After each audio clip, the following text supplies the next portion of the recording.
When we talk about the impact of the First World War, we tend to focus on the soldiers who directly fought the enemy. We think of the young men carrying rifles and their hopeless charges across no man's land.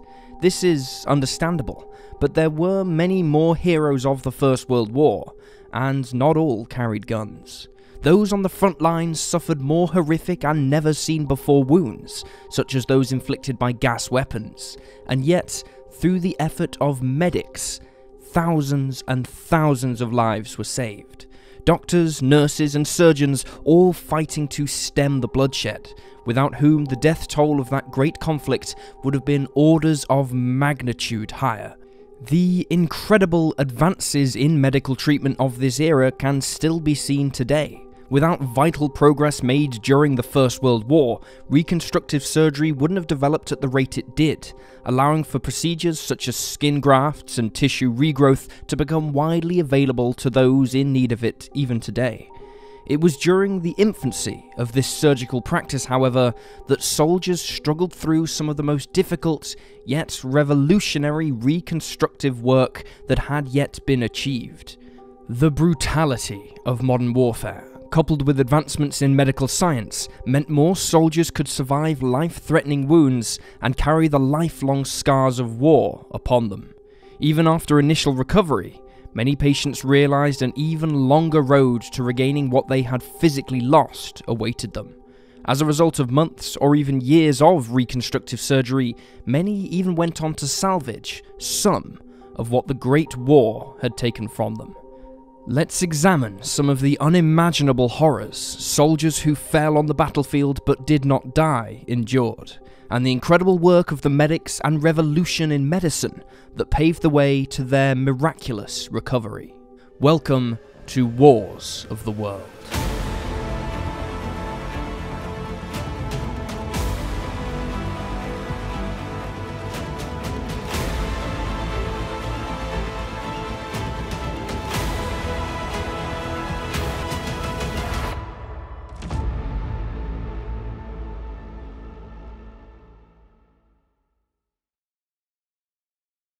You can actually trace back some of the fascinating history of advanced medical techniques, such as plastic surgery, to even earlier than the First World War. Procedures such as skin grafting using flaps of skin, still used to this day, can be traced back to India centuries ago. Then, quite complex surgeries such as rhinoplasties were pulled off successfully, though the process was not easy. Variations exist elsewhere, with partly forgotten methods from Imperial Rome being documented too. Examples of this miracle procedure were performed in India from 1794. Here, a flap of skin from the forehead was grafted onto the face over an area of severe damage. Much to the astonishment of Europeans who witnessed this, the area would regenerate miraculously. Europe at the time was far behind in this field of medical care. They were only familiar with procedures utilizing skin from a patient's arm. This was an incredibly laborious and uncomfortable process, where the flesh from a person's arm was used to regrow parts of the nose. Therefore, treatments like the Indian method of skin grafting forehead tissue would provide useful for facial damage acquired in close-quarter fighting, which was still commonplace well into the 18th and 19th centuries.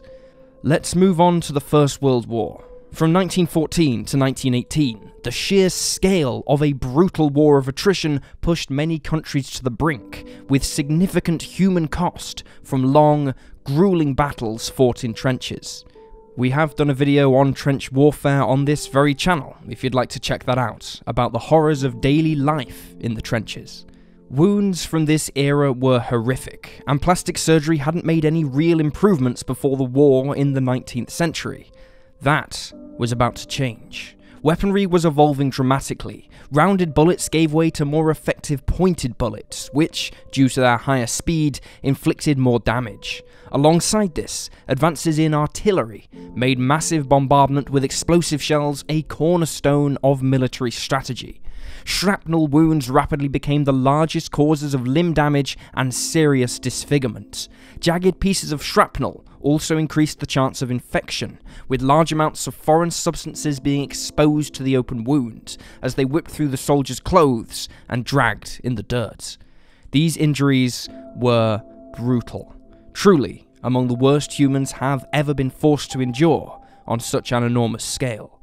And so, with advancements in armaments technology, surgeons had increasingly terrible wounds to contend with in caring for the injured.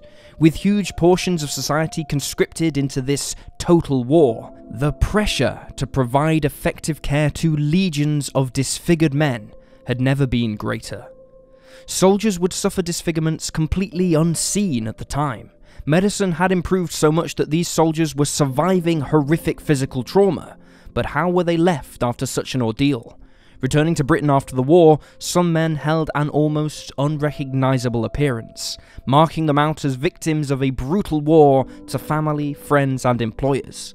Some were disabled outright, having lost limbs or the use of their senses. Some were cosmetically damaged, an important handicap in a society that, like today, was fixated with image and appearance.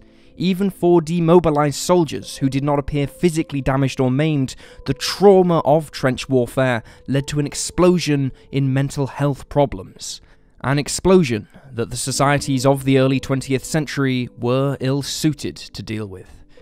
On top of all this, economic prospects were tough in 1918. Job searching was hard for all, harder still to those who gave their best years learning skills removed from the demands of civilian life and peacetime employment. To those poor souls with physical disfigurements, the basics of life for young men, finding gainful work and starting a family, became, if not completely impossible, extremely difficult. Where was the state, the nation, the entity they had fought and bled for? Here is where plastic surgery and the bright medical specialists championing change stepped in. They helped restore what the war had once taken away from soldiers, both repairing their bodies and recovering their dignity. It was during this time that the British Army enlisted the medical expertise of renowned pathologist Sir Almroth Wright to help develop better treatments for injured soldiers. In setting up this important research lab, famous bacteriologist Sir Alexander Fleming, best known for his world-changing discovery of penicillin, accompanied him in his efforts to cure and prevent infection of serious wounds. These experts were highly innovative at the time and had a large amount of success in preventing soldier deaths due to infection. Fleming was particularly effective in alleviating the symptoms of so-called gas gangrene, which was a disease prevalent in the trenches due to common contacts between open wounds and dangerous bacteria found in the soil. With the survival rate of soldiers who were seriously injured increasing, aftercare was approaching the forefront of the demands of warfare. The First World War, as I'm sure you know, was deadly like no war before it, costing the lives of over 8 million soldiers of the Allied and Central Powers. The number of wounded was even greater. By 1918, over 20 million members of the military were estimated to be seriously wounded. After particularly bloody battles, such as the Battle of the Somme in 1916, procedures to fix wounds such as, for example, extensive jaw damage, were in desperate demand. This exact type of injury was unfortunately inflicted upon Sir John Glubb in August of 1917. He recalls the feeling of the brutal event. Quote, "The floodgates in my neck seemed to burst, and the blood poured out in torrents. I could feel something lying loosely in my left cheek, as though I had a chicken bone in my mouth. It was, in reality, half my jaw, which had been broken off, teeth and all, and was floating about in my mouth." When awaiting treatment in hospital back in England, he was again unfortunate, as he was sent to a hospital ill-equipped for facial reconstructive surgery. Due to the overcrowding of the ward, a common problem at the time, John was ignored for weeks and his wounds grew septic. Though Sir John Glubb survived this ordeal, even going on to continue a successful military career, His situation was not unusual, and many weren't as lucky, and as a result, suffered greatly when returning to society. The turning point really came with the work of Dr. Harold Delph Gillies, a volunteer for the Red Cross who served in France. He was an ears, nose and throat specialist from New Zealand and a brilliant pioneer in the specialization of plastic surgery. Many other surgeons and dentists teamed up with Dr. Gillies for his surgical work. It was much needed, as thousands of disfigured soldiers were about to require urgent treatment. In 1916, Walter Yeo, a young British soldier from Devon, who was serving as an officer on board HMS Warspite, suffered severe facial burns during the brutal Battle of Jutland. He paid the price to keep the German Navy blockaded in the North Sea, caught in the heat of an explosion. He was fortunate in keeping his sight, considering he lost skin on both his upper and lower eyelids as a result of the damage. Upon making port, Walter was admitted to a hospital in Edinburgh. There, his burns gradually and agonizingly went through the risky process of healing without becoming infected. The burns healed successfully, but Walter was left with heavy scarring, especially around the upper region of his face.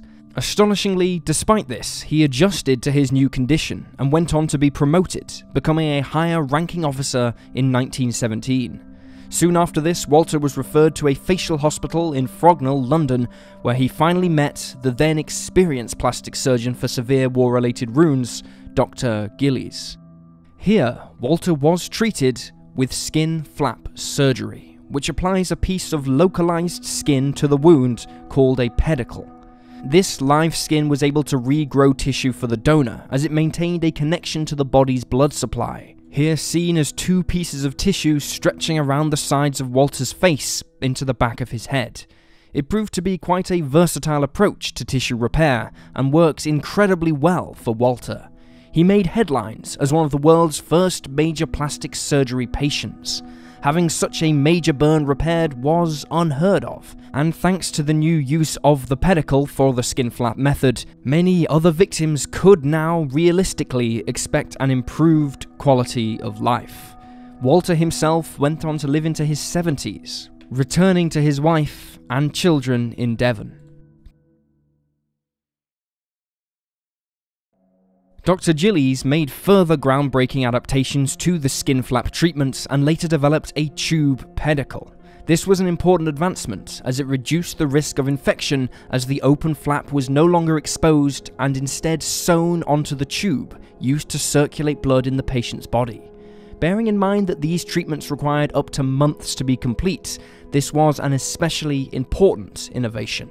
In contrast with plastic surgery that had been relied on before, which simply grafted new skin onto the donor site, usually in one single surgery, this new method had a much greater chance of success, ensuring that the added skin graft would not be rejected. Other types of facial reconstruction included work on replacing whole sections of bone that would have been destroyed by shrapnel or a bullet wound. Gillies occasionally had to install entire frames of prosthetic bone into soldiers' faces to rebuild key sections of the skull, such as cheekbones or jaws. Some of these operations were incredibly transformative, as these pictures testify to, rebuilding facial structures to an almost pre-injury state. Even today, the transformation is incredible, offering heroes wounded in battle a chance at dignity and a normal life, despite coming face to face with the very worst that war has to offer. And so, thanks to awful new sources of demand and brilliant new innovations, by 1916, plastic surgery was recognised as a specialist field of surgery in Britain. It became an important part of medical science's new role in the rehabilitation of soldiers. It was no longer just metal and wooden prosthetic limbs that were given to the wounded, but often whole new living tissue. Burnt skin was replaced and whole parts of the face were regrown, using localized blood supply in the human body. Even today, this miracle of science is unbelievable. A century ago, these medics must have seemed to have the healing power of gods. Crude facial covering made of metal and wood were replaced more and more with the very flesh and blood of the wounded soldiers themselves, regenerated thanks to marvelous improvements in surgical methods. Despite the unimaginable pain and suffering caused by war that decade, this was undoubtedly an incredible time to live through as a medical practitioner. In fact, it was because of the brave sacrifice and resilience of early plastic surgery patients who sat through these new and terrifying procedures that progress was achieved. At first, many soldiers were not even allowed mirrors, as it was deemed too upsetting for them to see their wounds being repaired. The emotional and physical trauma would be enough to break many, but thousands got through the pain and were able to reclaim some of their former selves. Dr. Gillies played a major role in this, as his focus was not only on functional repair, but to aesthetically reconstruct the men's faces to how they once were, as much as is physically possible. In what he called a strange new art, Gillies applied precision and care for those who needed it the most. With many of these methods still used in some form to this day, we owe a debt to the courage and bravery of the wounded men, pictured shockingly in this video, as well as to the brilliant and innovative surgeons who treated them. A powerful reminder that even in the darkest moments of humanity, the brilliance and bravery that we are capable of can build a future beyond. And there you have the most devastating injuries and incredible recoveries of World War I. Leave a comment down below with your own thoughts and reactions, and remember to like this video and subscribe to support the channel. Thank you for watching, and I'll see you next time.